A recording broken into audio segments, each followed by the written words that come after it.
Monster Hunter World is a fantasy role-playing game by Capcom. It was released worldwide for the PlayStation 4 and the Xbox One in January of 2018, and released for PCs in August of the same year. It is the latest installment in the Monster Hunter series, and we're here today to discuss whether or not it's worth your time and money. I'm Espionage DB7, and this is an Odds and Ends gaming review.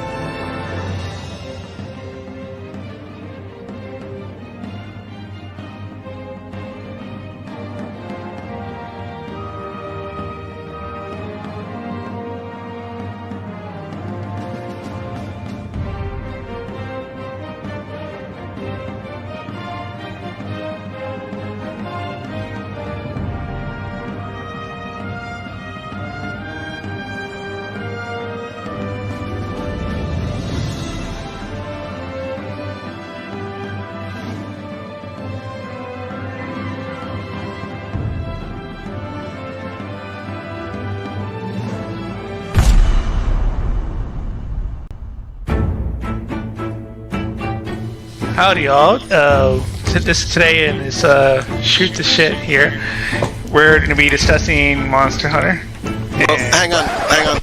We're doing the shoot the shit separate from the Monster Hunter, right? Because remember I just started. You're interrupting the program. Okay. Well, I'm just saying because we're keeping this separate. See, we're on a terrible start here. They're obviously paying attention to what we're saying about. Wasn't you had said interrupted while I was starting to intro. Hello, Sarah. That's Sarah in the background, obviously his girlfriend, but whatever. Anyway, so did you not? We were keeping.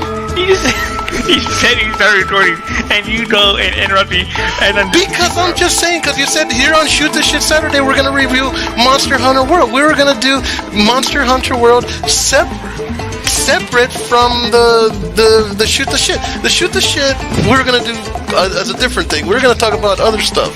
Do you see you see now that what me and Obbs had to deal with? It was Obbs that said that we were gonna do it separate. Dude, come on, say fucking something. Yeah, well now you ruined the moment. So anyways. They say something, it was his idea that we do it separate. And all I did is say, now wait a minute, we were gonna do it separate. Would you fucking say something instead of just laughing? Would you contribute? Would you say something? At least side with somebody. Even if it's not me, just fucking side with somebody. Just fucking take a side. This is too funny. Anyways, so today we are discussing Monster Hunter World, its ups and downs, and how S has an aneurysm whenever we start a new video, apparently. So, beyond that, let's start off with the overview. Well, before we do that, let's introduce ourselves, shall we? That's Ringleader, the doof that's arguing with me. I'm Espionage DB7, and the guy who's done nothing but chuckle so far is Obsolete 2003. And this is an Odds and Ends gaming review. Right. So, let's just do a brief overview of what we encountered so far. Now, as some of you may be aware, Monster Hunter World is a sort of a linear RPG environment where you take on monsters and stuff like that, and explore the world that is the world of literally Monster Hunter World. So I want to add on to the conversation here. Well, I'm afraid to interrupt now. I'm kind of like just like tentative about like, ooh, wait, should I speak up? Should I say something? But yes, I agree. Basically, to expand on his synopsis of the game, Monster Hunter World is a world where you hunt monsters. Literally, the entire premise of the game is spelled out for you in the title. I think it's a game that doesn't have much in the way of story, but that doesn't detract from the game whatsoever. The story of the game can be looked at as an afterthought because of the fact that the dynamic of the game, the thing that makes the game great, is the immersion in the way that it actually makes you feel like a hunter in going after these various huge creatures, and the challenge that it presents in the strategy that you have to figure out in order to take them down and stuff. So even though the story, the plot it's there, but it's not one of the central points, but it in no way detracts from the game itself. So how about you, Obbs? Got anything to contribute to at least the overview? It's fun, and in addition to that, it is up to 4 players co-op. You can either run it by yourself or with a squad of people you know, and there's a lot to offer. At the beginning, as like any other game, is a tutorial that you can try and do once you get familiar with it, and after that, it allows you to enhance your abilities depending on which class and which route you want to go, regards to how your fighting style, I should say. Right. I will agree that the story plays hugely in the background of your head when engaging in the overall game. The story is not entirely important. It's just a guidepost, to move the progression along in terms of monsters that you encounter. So, for those who are looking for a story, it can easily said that story is not important at all. You're there for the monsters, and that's the focus of the game. And I do want to add to that one thing, and that is about the actual monster fights. With this game, essentially the whole game is boss fights. You have very few side missions to where you have to hunt minor monsters or do gathering quests or things like that, or the occasional escort quest. But for the most part, the majority of the game, and I go as far as to say about 95% of the game, is all boss fights, because you venture out to fight these massive gargantuan monsters with varying abilities. You have monsters that are water-based, monsters that are fire-based, that are rock-based, that are basically like T-Rexes that can shoot poison and whatnot. But the thing that I think that this game does great is it presents the fights in such a way that they don't get boring. There are some games where a 2-minute boss fight can seem like 20 minutes, whereas in Monster Hunter World, a 20-minute boss fight can actually feel like a 2-minute. It goes by, quick enough because you're engaged the whole time. You're caught up in it. You're enthralled.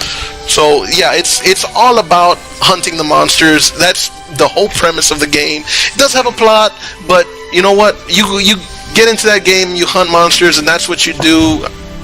Plot be damned. Now, I will say though that in terms of the encounters themselves, in most games you have to deal with trash, NPCs that are just in the way before you get to the boss fight itself. But Monster Hunter, though, it's literally straight to the point that the whole encounter, ancient encounter, is a boss fight, yet is not. For example, there is like I forgot the monsters games. It's been a while. But you go into every encounter, and every encounter feels like a boss in its own way. That it isn't just we gotta deal with like 30 or 40 monsters to get to the big one. Instead, you go right into it, and every monster has its own unique encounter, its own mechanics. You're not running a gauntlet, in other words, to get to it, and you have to do it every time. You can go straight to the monster. But on that point, I will say one of the great things, and one of the things that I loved about this game, is that even if you fought, say, an Anjanath 100 times, you can fight 100 times. Each time the fight will be different. Right. Because of the fact that there can be other monsters getting involved. I remember that time that the three of us were playing, and we were going after a freaking, the Rathian or something? Yeah. And all of a sudden the freaking ground opens up, and it's the freaking Diablo. So he pulls us down to his underground chamber, and then after that the freaking Basil Goose showed up and started carpet bombing the whole place. So It's like, no matter what, even if you're going after the simplest monster that you've killed dozens of times, and you're like, I got this on farm now, it's no big deal, the fight will never be the same. It'll never be exactly the same, because there's always a variety of X factors that can come up and can change the dynamic of any fight. Correct. Yes, that's happened on more than one occasion. Give or take, the location will always be the same, but you never know what you're going to get. Whatever variables might be going on around that time, what monsters are in that area, especially if the monster gets enraged. That didn't happen the last time. It's never always going to be the same. I will say, though, that as someone who has played the previous games, that the graphical presentation of what is seen in the game has massively changed. Now, there are those who enjoy the older games series, Monster 4 Ultimate, 3 Generations, so on and so forth. And first off, the monsters have changed in how they express what they're going to do. Now, currently, it's actually much more difficult. Though the maps themselves, let's touch on that. In the previous games, each map had separate sections which you go in and out of rooms. Kind of like they would load between sections. Right. And that allowed it to be easier to get away from those monsters. Now there would be those who say that's the hardcore way of actually playing the game. But the reality is that the game has become much more hardcore because the monsters can chase you through the zones without zoning out. There's no room or time to heal or things like that by escaping the rooms. I do want to comment on that a bit, and that's actually a great point that you made. I've never played any Monster Hunter game prior to this one, prior to Monster Hunter World, which I absolutely adore. But I will say that there's a limited amount of zones in Monster Hunter World. It's not a huge world. It's not, like on the level of like World of Warcraft or something. But the good thing is that each zone, for instance, take Ancient Forest, each zone in and of itself is compartmentalized to where it has different tiers and different levels, that it makes the zones feel way much bigger than they, maybe not more than they really are, but it gives you that wider open world feeling because of the fact Ancient Forest, for example, you have the forest floor, then you can go into like the trees, and then you can go into the copes of the trees to the tops, and basically each one is a different level, and you have free reign of where you can go. The monsters themselves have free reign. They can chase you down if you run away from them down to previous levels or higher levels, and at the same time, if they feel threatened, they will actually run to their own refuges in another level. So I love the way they designed the maps with those multi-tiered, multi-level aspects. Not to mention that the monsters themselves, or rather the maps themselves, have interactions with monsters. Certain spots they can tie down on, or rocks could be collapsed down onto monsters. So maps themselves were massively improved for just this game and how they interact with the player and, of course, the monsters themselves. Well, I know, Obs, you would love to find high areas to jump down off to try to mount the monsters all the time. That was like your speciality. You would love to do that. I remember that. Yes. Whenever there's a chance, if there's a ledge or a cliff or anything, it was always a pain in the ass if there was a flying monster and they kind of just hit me from behind, and that was never good. But yes, every chance I could get, I would do that. I would use the environment around me to try and attack the monsters. Climbing up vines or climbing up the walls and then just jumping down and mounting them. Yes. Yeah, well, one thing I do want to talk about as well is I want to talk about a little bit about the cutscenes of this game. I loved how the cutscenes always serve to introduce the monster whenever you encounter them in a new way, or a new monster, I should say. It served to introduce them to you in a new way, kind of showed off a little bit of what the abilities that they had, so in a way to prepare you for what you were about to fight. But it was also a nice reward for accomplishing a previous, not story, but like a previous progression. So when you get to the next monster, you're rewarded with a cutscene, and you get to it's unveiled. I love how it basically unveiled the monster to you. I really liked how every monster had its own little cutscene. Did we ever beat Leo's Lunastra? Did we? Lunastra? Yeah. Yeah. As a matter of fact, that was the last Monster Hunter video we did before you had your episode. Okay. Yeah, because as a matter of fact, I remember, you were not feeling too well when we were filming that. But yeah, we did beat the Lunastra. We did the Lunastra and the Teostra. Okay. As a matter of fact, I don't know if you remember, we were fighting her, and it was just me and you at first. We were having some trouble, and then we brought Jess in, and the three of us were the ones that were able to kill it. Gotcha. So, with that, I do want to talk a little bit, just touch briefly on the soundtrack of the game. This thing I thought it was suitable enough for the game itself. It definitely had a fantasy soundtrack. Depending on the type of game you're playing, you want to have a different sound. You're not gonna want like something like a techno synth or beats like that in a fantasy game, and vice versa. I think this had great ambient music, but I thought that it did get a little bit repetitive, especially in the fact that the fights can be kind of long. When you have a song that kind of loops, I thought it could get a bit repetitive at times, so I kind of found myself getting tired of certain songs. But I did love the fact that the song drowned out the further away the monster got, almost as if it was the monster itself that was playing the music. Right. So, anybody want to comment on the soundtrack? That's the only thing I really want to say. I like the music, but it just got repetitive to me. Soundtrack. Basic Juice.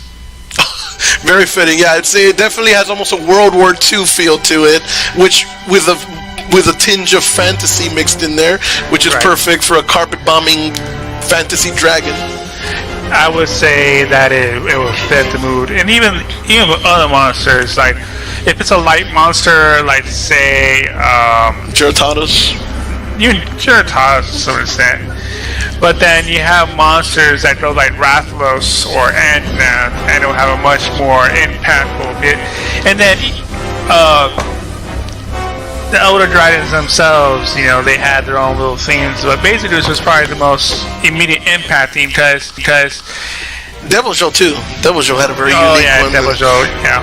So that's one thing that's cool, is that even though that I did find that parts of the songs would get repetitive, it is very cool that each monster has, for the most part, especially the more sinister monsters, did have their own unique soundtrack. So I thought that was very cool. So in my eyes, just to kind of sum up the soundtrack bit, the music is great, gets a little repetitive, but it is cool how each monster has its own unique soundtrack. Anything you want to add? I did like the music. I think it was fitting, especially just obviously if you didn't see the monster and you were in the hunt for the monster, and as soon as the music would kick in, regardless of the monster and the soundtrack to said monster, it would kick in. So that was an audio indicator. It's like, shit, I'm close, or something's coming up. And then obviously if you had to retreat or whatever, the music would die down. It would go back to the regular music where it wasn't quite the suspenseful music, I would say. Yeah, I know one funny thing, and I remember this. It was. I don't think it was my first encounter with a Basil Goose, but I think it was his.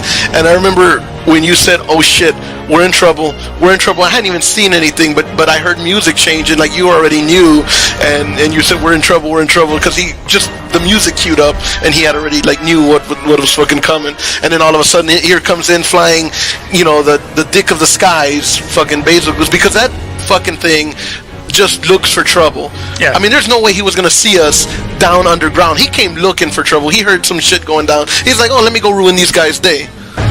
Oh, it just got worse. What the fuck? It just got worse. What the fuck is going on? Run! Oh my god! Partner, this is gonna be one nasty fight. You see those objects in the ground? Those are bombs. Stay clear of them. Oh shit! And here comes the music.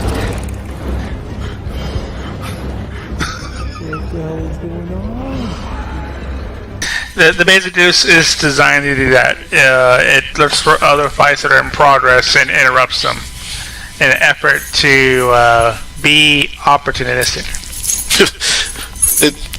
Character. Yeah.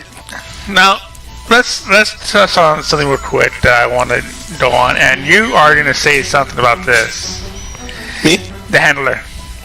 Oh yeah. Oh, actually, I was getting ready to bring up the characters. So go ahead and say your piece, and I'll have plenty to say about the handler here in just a moment. See, okay. So most characters in the game are tolerable, yet the handler is intolerable.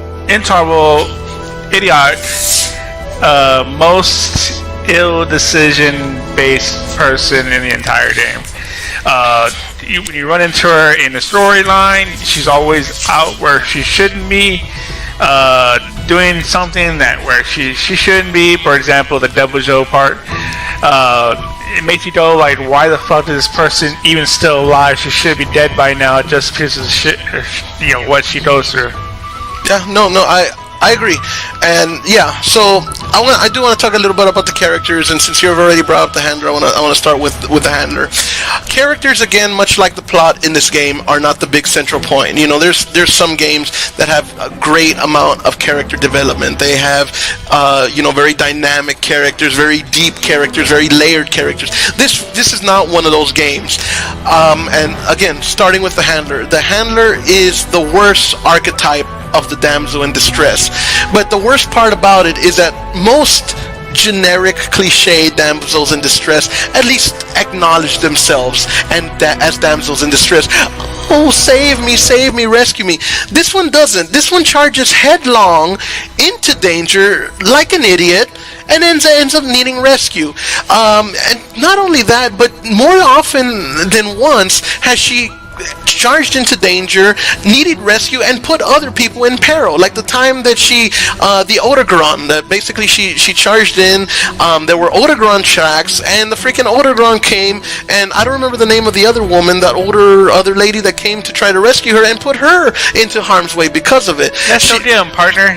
What? Let's go get him, partner. Oh my god, yeah, she talks like she's a huge help to the player when she's not. The literal only purpose she serves is gives you missions, but yet she talks like she's your equal, like she's out there with you slaying these monsters, fighting these monsters, and she's not. All she does is honestly cause trouble. She has no character development whatsoever because she doesn't do anything other than is in the way. And the most infuriating part of her character to me was the very, very end of the game, and this is literally the last part of the game. When you beat the story mission, she comes out, and when you've decided that basically you're going to stay here in this new land and continue to hunt monsters, she goes, well, I better get something to eat because this is going to be a lot of hard work. I was like, what the fuck did you do? I better pack on some weight. This is gonna be hard work. What the hell did you do? So yeah, I mean, she was just the most annoying character in video games that I've encountered in a long time. Do you have anything to add about her? You keep using hand gestures, but no one can see us. Hey, I'm animated when I talk, so what? Yes. Anyway. Obsolete 2003. You, as I look at you, do you have anything to contribute? Well, now let the fans know who you're referring to. She was alright. I mean, she was there. She was part of that. She played her role in the part of Monster Hunter of being that character, I guess. But that's in any type of movie. That's like the Jar Jar Binks or something of that. That's. I like that comparison. She's the Jar Jar Binks of Monster Hunter World, essentially. I will say one thing before we move on from characters. Again, the characters are fairly one-dimensional. The commander... Yeah, the commander, basically, he's Mr. Yells all the time. All he's doing is, where's my Dragonator? Go get him! Hunters, it's gotta be now! You have the Admiral, who's basically Hulk Hogan in this game. Big, huge freaking guy. The Hunter, who's basically Mr. Dark Past, talks real shit. Yeah, I'm gonna take it down. Well, I mean, I can't do an impression of him, but you get what I mean. So the characters are fairly one-dimensional, but I will say one thing. There's one other character that I want to talk about, or at least class of characters, and that's the Palicles. I think the Palicles have more humanity as characters in this game than anything else. I'm honestly reminded of Gromit from the Wallace and Gromit series, because they don't talk. They speak in their own language and they can communicate with the player, but you never hear them speak English. Obviously, they speak in a combination of meows, or in the case of the chef, grunts and whatnot. Meowster. Yeah, the Meowster Chef. But the fact of the matter is that they have so much personality with their range of motions, with what they do and how they act, and I legitimately found myself more often than not looking at my Palico Justice as a legitimate partner rather than an NPC sidekick. I really, really like how they integrated the Palicles and how much character humanity and how much characteristic they actually have. So I really thought the palicles were well done. Everything from when they cook for you to the Tail Raider Safari when they launched that. I've said before that I feel like the Tail Raider Safari could have their own cartoon spin-off, and I would watch the hell out of it. Dashing and daring, courageous and caring, faithful and friendly with stories to share. All through the forest they sing out in chorus, marching along as their meows fill the air. Palicles, sticking with you everywhere you go, helping you to vanquish all your foes. They are the Palicles. Having played the previous games I previously stated, I can say that the Palicles have changed. Palicles used to be more static and didn't have as much fluid action that the current generation does. Matter of fact, in Monster Hunter 3, they had not Palicles, but some other acorn head creatures to act as your partner. Acorn head. But they would be ineffective. They wouldn't perform that well. Half the time they were down and out because of monster's ability. So I will say that in quality of life that they are much more helpful in Monster Hunter World. They use their abilities more proactively, the healing, the traps, and stuff like that. They also feel much more active in how they express themselves. Also, cat puns. Oh my god, the cat puns, yeah. Everywhere. Yeah, they're peppered throughout the whole game. I thought they're pretty cool, especially just the fact that you're able to get them to do extra errand missions, even when you're monster hunting or do whatever. You can set them out in the background so they can get you more resources, do random side missions that you can't quite play, but it's just it rewards you in regards to getting extra materials, extra resources, and they were very helpful, especially starting out at the beginning when they were constantly replenishing the health, and then as you progress more, yes, you can get them to do more stuff in the background while in heavy in the battle, so that way you and the team were able to stay alive. It definitely gave them that sense of independence. Like, they don't need you as a player to be there, to be their own entity. I found myself getting help from Ash several times, from what was your Palicle's name? Tank, that's right, Tank. I found, them out in the field, doing their own thing, and they would help. And one of the most fascinating things is that they actually talk about you guys. Like, I remember I commented to Ring that once I had Tank, and he actually started talking to Justice, and Justice asked him, so what does your Meowster do? Oh, my Meowster, he's a bow gunner, and he's great with a bow gun and stuff like that. I was like, I tripped out when that happened, because I was like, that is crazy that they actually talk about you and carry their own organic conversation. So that, as far as game design, character, is great. Honestly, the best characters in the game are the Palicles. So bar none. Now, I want to touch on another subject which is critical of the game, which is equipment. Now, as you know, or you may or may not know, you hunt each monsters to salvage parts from them. These parts are used for the creation of equipment, weapons, upgrades, and so on and so forth. And each set has its own benefits, its own appearance, and you find yourself stuck with a certain set throughout the majority of the game. Others are pretty good for what they offer. For example, Espionage here wore his golden armor set. Once he got it, he never let it go. The Uragan set, which is basically I look like a giant fucking walking tank, quite literally. And my set, I had mismatch because I was going for min-max. I can't stay on one set. I gotta get that perfect combination of pieces in order to get the best I can get out of the equipment I had. Now, when you progress through the game, you go from low rank to high rank, which offers a more improved version of the gear that you already had. Basically, it's the same armor, but the next tier of that same armor, which is a drastic improvement over the previous one. Right, which keeps the monsters relevant even longer, instead of just saying, "Oh well, I stopped encountering this monster at the beginning of the game. It doesn't really matter." But then the monster comes back later in the game in the high rank, where you actually encounter a true difficulty, with some monsters becoming much harder, at least until you can outgear it.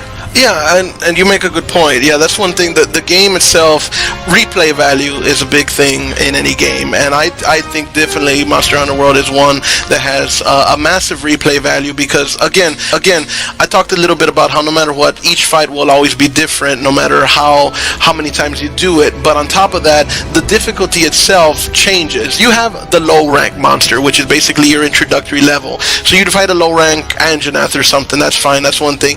Later on down the line, you'll be able to destroy those like nothing. But then you have a high rank Anjanath, which is the next up above that. After that, you have a tempered Anjanath. Then you have an arc tempered Anjanath.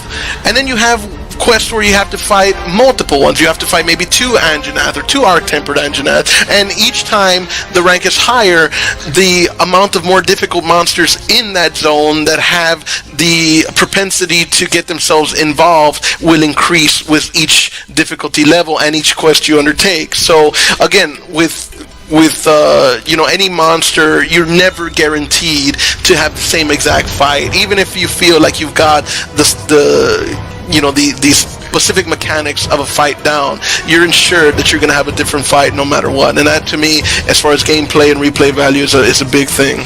And on that note, because on some of the objectives, you aren't supposed to slay the monster, you have to capture the monster. Which can be a challenge in and of itself. For me, I'm better at killing than I am at catching. I catch nearly every monster. That's what I do, but that's just how I do about it. I think that did happen to us where we were supposed to catch a monster, but then I think us got a little trigger happy and ended up killing the monster, so we ended up failing the mission. I think I was screaming at him that time too. Oh, for the love of... Okay, first of all, if I may interject and defend myself against this onslaught, this verbal barrage that is constantly seems to come my way, this fusillade of insults. I mean, this just... Anyway. At any rate, what happened was we were hunting a Plumo, if I'm not mistaken, and the mechanic of the game, and this might have been misfire or something, misinterpretation, but the fact of the matter is, whenever a monster gets near death, it will be indicated by skull icons on the minimap next to the monster.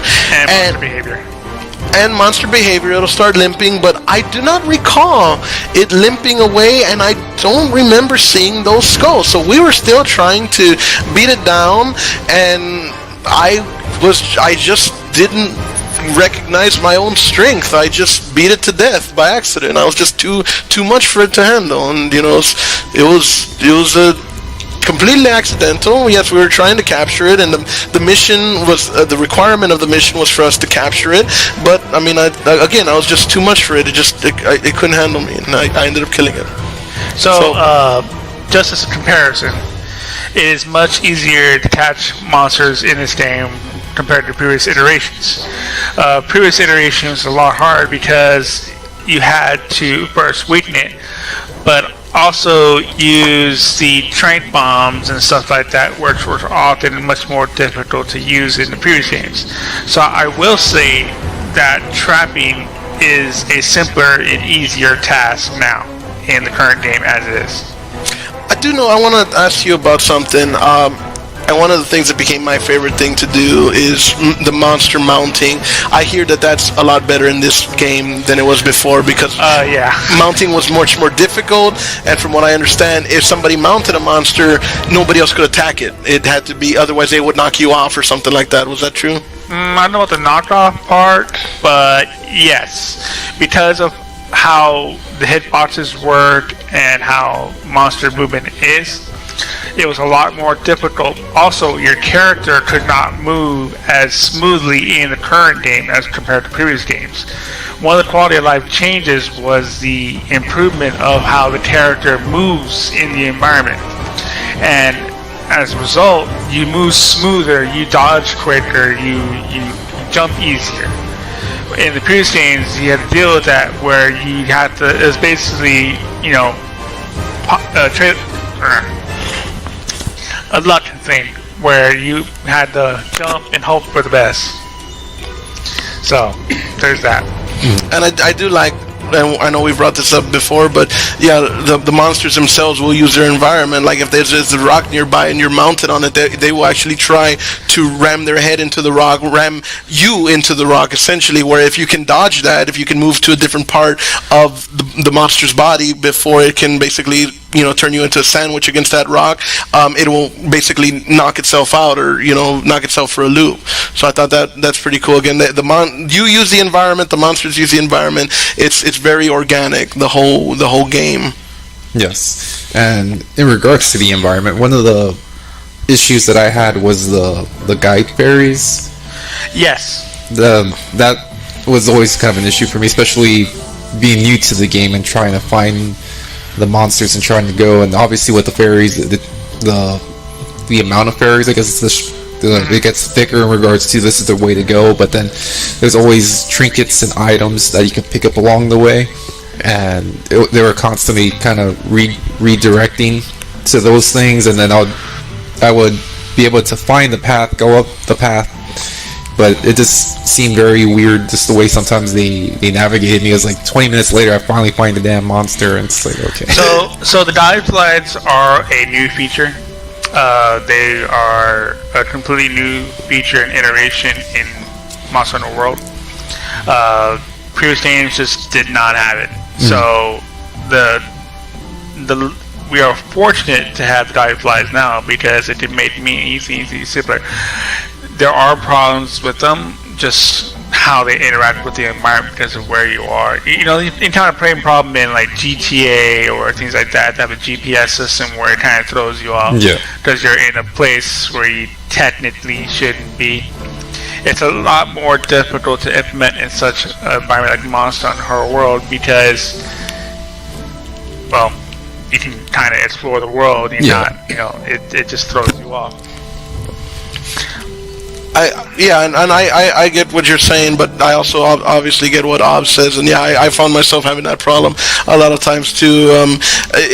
Basically, the fireflies, or whatever they're called, the guide flies, will lead you to the target monster, but at the same time, and I get it, they want to lead you to everything, but they're also going to lead you to things such as little things that you can pick up, mushrooms or honey or whatever. So they would get a little bit they'd get a little complicated, but other than that, they worked pretty good. But the navigation was, especially because of the fact that the maps were multi-tiered, they could get a little tough to navigate. It could make the navigation a little confusing, but nothing too bad, nothing that detracts from the game too much. But for any new players that are looking to get into it, it's definitely something to be aware of, that you might have a little getting used to in order to learn to navigate the game itself. Yes. Now, so moving on. So grievances. What problems did you find with the game? Did you find was it something with the interface? Was it some sort of feature that kind of threw off? The flies, for example. Anything of that nature that you guys felt like was a detractor from the game? Well, why don't you go first? Honestly, in comparison to previous games, I found that there was a massive improvement. Certain things could be probably made a bit simpler in terms of progression. Sometimes I'll get lost on the town because of the dive flies don't lead to the right spot and things like that. Some of the monsters have a tad bit too much difficulty, but that's depends on certain things. Personally, having played previous games such as Monster Hunter 4, 3 Generations, I did not find a lot to complain about. It was just overall a general upgrade from the previous games and what they offered. Quality of life was just massively improved. So I really can't add too much to the detractor part of things. Well, I have one major grievance that I'm gonna add, and I feel like I'm gonna see if I know what Obsolete's grievance is, because I know it's something I caught him complaining about, which with rightfully so, because I think it is something that needs to be improved on, but I managed to kind of get used to it and figure it out. So if you can get used to it, it's not a big problem. But my only major grievance with the game is honestly the handler. I found the character so annoying. She just annoyed me at every turn. Every time she was on the screen, just her little perky attitude, while at the same time basically charging into danger, disrupting things, causing problems, generally not doing anything, not being of any use, yet acting like the most useful sidekick ever. To me, found me no end of annoyance. I found her completely annoying. Other than that, I love the gameplay itself. The story isn't anything worth bragging about, but again, this is not a game that you're going to play for the story. This is a game that is going to draw you in for the fact that you're going to feel like you're hunting monsters, and it does an excellent job of doing that. It's a fantasy setting, and it makes you feel, it's the closest that I've ever actually felt to being a knight in shining armor facing off against a dragon. So my major grievance is honestly the handler. Other than that, I didn't have any problems with the gameplay. The soundtrack was decent enough. Story was adequate enough for what it is. So the handler was my major grievance. How about you, Ops? I didn't mind the handler. I accepted her for her role. She didn't bug me too much. My biggest grievance was the inventory screens. And I throughout our gameplay of playing Monster Hunter, the Rolodex. Yes, I knew it. That's what it was. I constantly refer to it as the Rolodex, where, especially in the heat of the battle, when you're trying to cycle through your items to find the health packet or find the anti-venom or whatever the case may be, or for whatever ailment you're having, if you're bleeding out or if you've been poisoned, just trying to wheel scroll. I know on more than one occasion that I was trampled by the monster that we were trying to attack, just because I had to trying to run around and trying to wheel scroll with the mouse, and if I missed it, I had to like kind of backtrack. But it's just I guess just the way the inventory loadout is. It could just be on my end that I need to get more familiar with it, so I want to get the shortcuts and figure out how to cater to my gameplay. A little bit off topic, there is actually a system where you can manage what appears on the bar and where.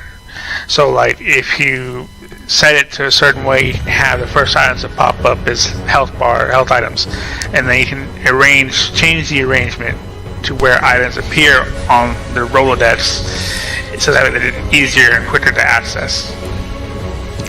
So that's something, a little heads up there on that. Even that, and I did utilize that. I started utilizing the quick menu and stuff. Even that can be a little grueling at times. That's kind of, like I said, my way that I got around it. But yeah, the inventory screen, it is customizable, but the fact is, out in the field, there's going to be so much stuff that you use. You have healing potions, you have anti-venoms, you have no berries for things that are like debuffs, which aren't necessarily a poison, but they're debuffs that detract from your character or will put something on you that, you know, puts your character in peril. You'll also have AoE healing things. You will have like for in my case, I had a cloak that reduced damage. I also had, you know, that spray that you can put down on the ground. So you have so many implements and tools, which is great that it gives you all of that, but it can be a lot to juggle. I mean, you can just imagine almost like a cartoon character juggling a handful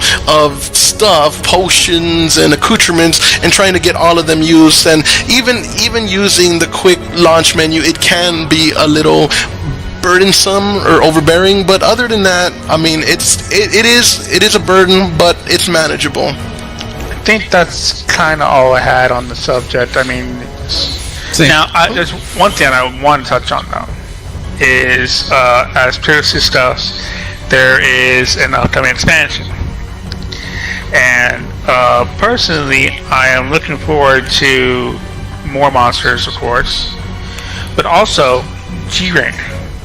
Now, in case you're not familiar, previous Monster Hunter games had 3 ranks of difficulty: low rank, high rank, and G rank. G rank is considered hardcore mode, where everything goes, firing all cylinders. Because even high rank, has its limits to what the difficulty is. Whereas G rank is like, oh, you're at full health, you had your blocking, but do just a certain swipe, and all of a sudden you're dead. And that's what I'm looking forward to, because then the true difficulty of the game comes out in full force. Yeah. Well, that'll be interesting. Another thing I'm looking forward to is, of course, the environment, which you remember in the trailer, it was a snow environment, which means certain monsters will be available that would not be otherwise be seen. We're going to Northrend. Basically. Because right now we have a jungle, desert, coral forest, the coral area, unveil, and the crystal area, which is the Elder's Recess. Right. But we're missing potentially 2 environments, which is one of them was a snow mountain environment, which was covered in the trailer. Though there may see a water environment, we may see it, which in that case would allow other monsters to come in. So I am personally looking forward to just the general expansion, as well as the new equipment and stuff like that that's supposed to be coming in. And we'll definitely be going back to Monster Hunter World when that comes out, because I'm definitely looking forward to that for sure. And in regards to Monster Hunter, it's free expansions too, right? Free updates? I believe now this expansion will be a paid expansion. Oh, okay. But the thing about Monster Hunter in general is once you get the game, it was Capcom, releases free updates while you have the game. This is the first time where we actually had a paid DLC. Now, that being said, there'll be free DLC that comes with it. Once you get it, you get all this other stuff. So it is just a barrier, if you will, or a date. But kind of like with Monster Hunter, where you got Behemoth and you got Kolv Taroth and whatnot. You got these additional monsters that you were able to fight without having to pay for additional money for additional DLCs or part of the game. Right. Now, adding to that, another thing too is sometimes they'll give you free items, or they'll do like the celebration where a special event where you can do all the missions. They did the special suits. Also, like if you remember in other ones where we got like free masks that you can do by doing a mission, and once you complete that mission, they can unlock that piece of equipment. Like for example, I got that kitty cat hat, and the Whittler hat, which last I remember I had it. So Monster Hunter and Capcom, they're very good about that. When you buy the base game, you're not just going to get that base game. There will be continuous free updates, with the exception of the Icebound, I think, or something like that. Yeah, I believe so.